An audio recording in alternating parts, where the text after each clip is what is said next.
welcome to my YouTube channel. My name is Lily Richards. It's been a minute, but here we go. So you guys, I've decided to do some story time, and I know I'm not very consistent on this channel.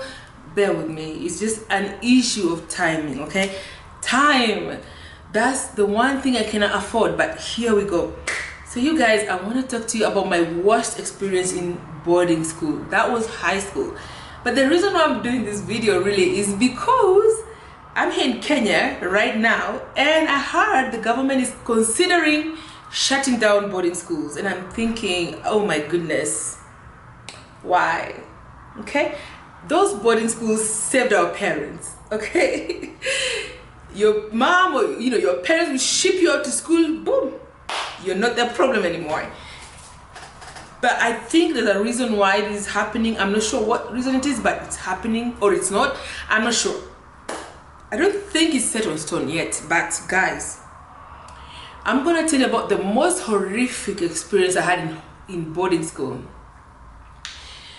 Wow, I don't know, like, it's wow. So you guys, it's normal for kids to get punished. You get punished for whatever, noise making, you're not making your grades, you did something, you went late, you're late to class, you're late to preps, you stayed in the dorm sleeping.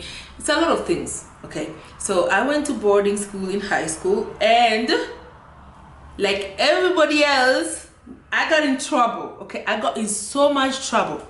Now you guys, my names at school were Lillian Adhiambo.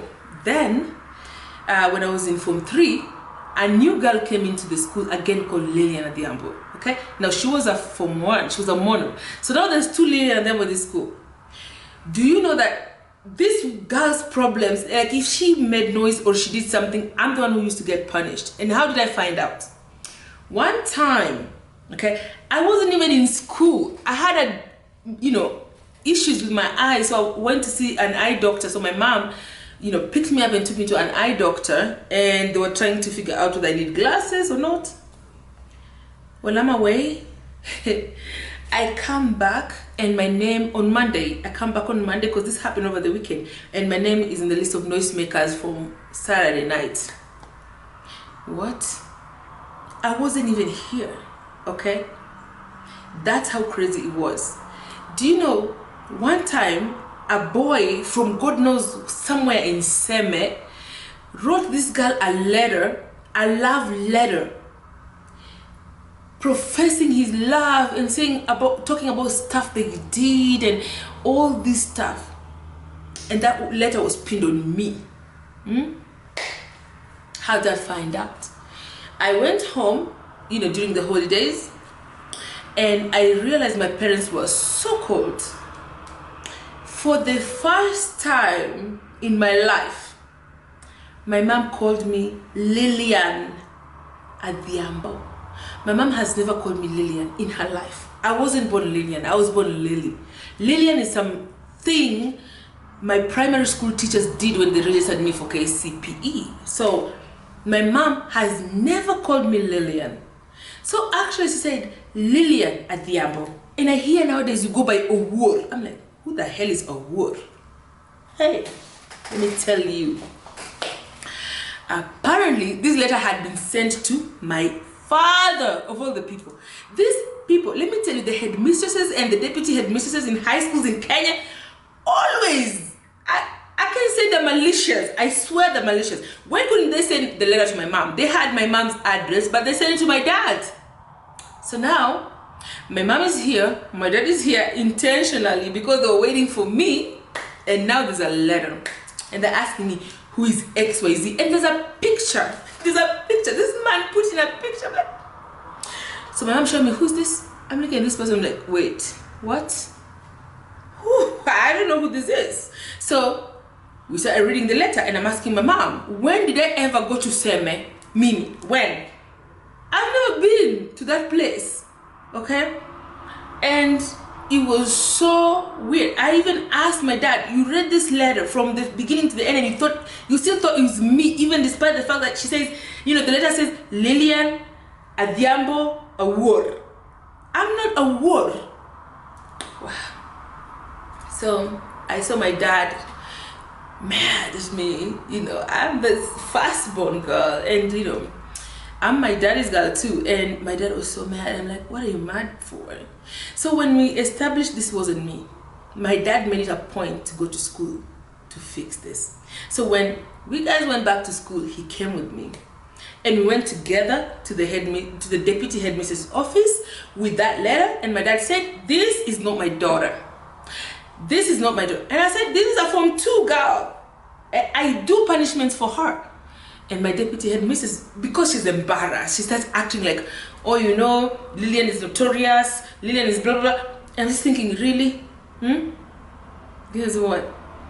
My dad slipped, his tongue slipped and said, hey, daddy, I need you to stop being notorious. And then that daddy thing, here's the deal. My dad named me, my brother, and my sister after his father. He always called us daddy. Okay. Yeah, this was bad. Oh my God. She caught it. The deputy headmistress caught it. The next thing you know, we are at the parade and she goes, some of you are parents, baby, you so much. They call you daddy. They call you mommy. I was just like, wow, am I going to last in this school? I did so well in primary school. I was called to the school of my choice, but my father invited me to this school. I hated being there.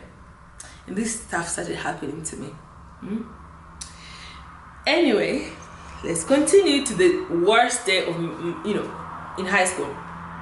There was one time I showed up in the list of noisemakers, and the teacher on duty was actually our chemistry teacher. I'm not going to mention him here because he's still alive and well, and I don't want him coming at me. But you guys, my school was in Western Province, not too far from Kakamega and not too far from Liranda. So if you know the name of the school, good for you. Okay, you guys, let me tell you something. This teacher, okay, also this teacher had a weakness because he had a thing for girls in school. I'm not even going to address that too much, but let's talk about what he did to me and my fellow classmates. Noise making. I was in that list, and I wasn't even sure it's me, but I was in that list. So he came to my class called blah blah blah blah blah, and I was in there. Come out in the morning. Come out, come out, come out. I mean, I had seen punishments that were weird. Like, for example, one teacher would put us out there in the sun and ask us to cover ourselves with blankets and sleep. Like, if you stayed in the dorm too long, or you slept through preps. Yeah, she would do that. Go lay down, cover yourself with a blanket in the sun, okay? And sleep from morning to 6 p.m. I have seen punishments where they tell us to dig holes. You dig a hole until when you stand in it, your head cannot be out. I've done that, I've done that. You dig a hole, you start today, you continue tomorrow, you continue the third day, until that day when you cannot, you can get in the hole and nobody can see you. I've done punishments where we had to uproot a whole stump. Do you guys know how stumps in Western Province, how trees, the roots go, how far the roots go? So you have to dig and dig and dig and dig all the way and uproot the stump of a freaking tree, okay? Whew.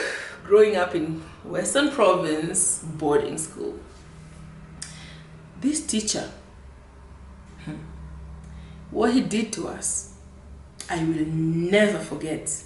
Okay, I will never forget. And what is sad is that I was in the alumni group on WhatsApp, and I brought this issue up, and many of these girls just tried to shut me down, saying, oh, that happened a long time ago, it's over. By the way, this teacher is writing a book, blah blah. I'm like, excuse me, it's over for you, it's not over for me. For me, this is trauma. It's real. It's trauma I'm dealing with right now. Why should it be over for me? So I was so mad and I quit. So if you're watching this and you're with me in secondary school and you are in that WhatsApp group and you came at me, you need to understand that trauma is different for everyone. For me, I'm still traumatized with this experience. So sit back there, leave me alone. Okay, let's go back to the story. So he came to class, called our names, we came out of the class, we followed the guy. He said, follow me. So we went all the way to behind the staff room. So you know what the staff room is. So we went behind it. This teacher tells us to take off our shoes, take off our socks, and then put on the shoes the opposite way. Okay? So the left shoe goes into the right leg and the right shoe goes into the left leg. I see that's not enough. Put on your socks on top of all that. Put on your socks. Then makes us get into the staff room and parade ourselves in front of every teacher. At this time I was in Form 4. I was a senior, you guys. Do you know how embarrassing this is? It was so embarrassing, guys. So we walked and walked with our legs like this, with socks, and walked through. And I thought, that's it, that's over. Oh, he said, no. Now we're going. Let's go towards the female bathrooms and toilets. So around the bathrooms and around the toilets, the grass there was really green. And the reason why it was really green is because sometimes when we are late, we cannot wait for people to leave the bathroom, so we start showering outside. So we shower outside the bathrooms really quick because everybody is trying to keep time. So the grass there was always healthy. This guy brought us right to the front of the toilets and these places where we take baths. And he said, start picking up grass, pick up grass, pick up grass. Where's the grass going? And he said, everybody find a container, metallic container. And we guys got these containers from the trash. Some of them were Kimbo, some of them were Cowboy, whatever. And we were supposed to put in the grass, put the grass in there. Finally, after we have we have grass full on these containers, you know what he said to us? Now go add water. And we did. We went, put water in there. It's punishment. You do what the teacher says. And then he tells us, now light a fire. Yo, you have to figure out how to light a fire that can actually function. So you have to get those 3 stones, put them very strategically as you should, take some wood or, dry sticks, firewood, light that up, a fire, right? Everybody did their own fire. And then he said, take that container with grass and water, put it on there until it boils.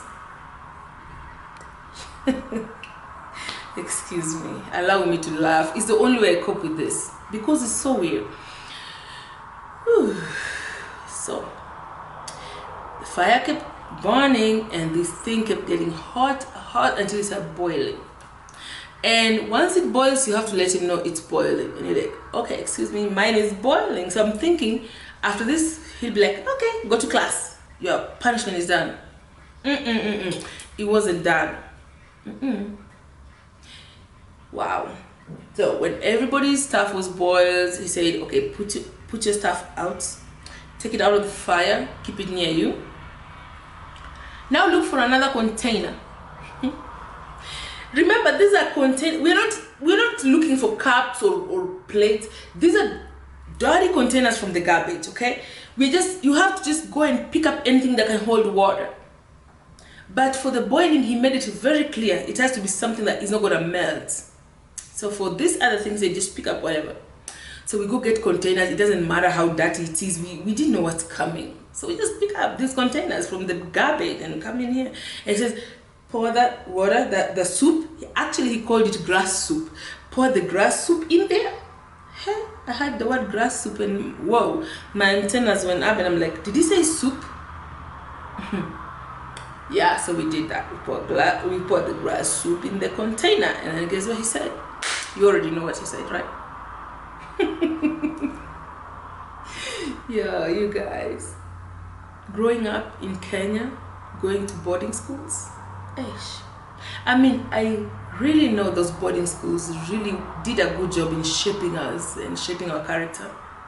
But at the same time, the damage those schools did is phenomenal. Like, really crazy. So this teacher tells us to drink the damn grass soup from the, you know where. I couldn't believe it. I thought about my mother. I thought about my dad. I was so mad at my dad because he's the reason why I was in this school. I wasn't supposed to be there. I felt so bad. Actually, at that moment, I really hated him. I thought about my mom and how she really fought for me to go to the school which I had chosen and I was called to. And I'm just like, why the hell am I even here? What am I doing in this school? This teacher is insane. Okay?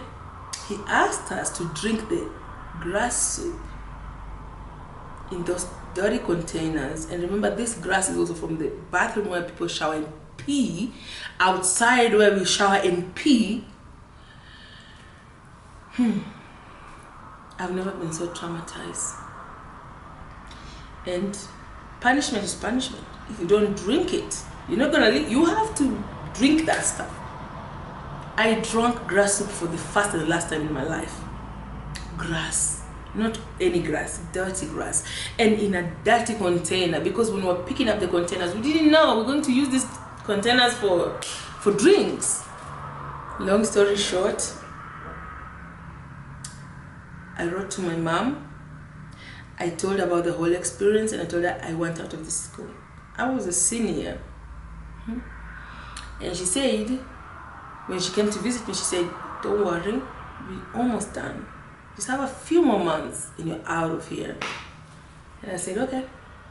But you guys, that teacher, he was not even a good teacher. This man, let me catch myself before I say something bad. This teacher, he was a chemistry teacher, by the way. He used to seduce school students. He used to seduce students. He had girlfriends in the, Form 4, Form 3. He wasn't even a straight up teacher. He was a bad teacher. He used to sleep with underage kids. And he did this to us. I'm so pissed. I'm still pissed. You can tell I'm still mad at this. Wow. If you ever make my daughter drink what he made us drink, I'm suing your ass, I'm suing your mom, I'm suing everything. Okay? I cannot take that. Okay, so you guys, I told him, my mom thought I'm kidding when I told her that, he made us drink this kind of soup. Mom was like, who would do that? He did. He did. Yeah. I thought I would tell you this story so that I can at least offload. And they normally say a problem shared is a problem half solved. It's just so funny that I don't feel bad.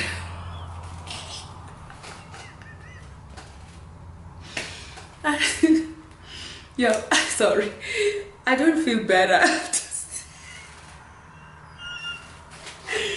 It was many years ago. I've held this in my heart. I had this teacher who was writing a book and I was like, yeah, maybe I should also remind you of the things you did when, to us. Why are you writing a book? So there was a time I brought up, I started yelling so much on Facebook and he blocked me because he knew what? That's headed,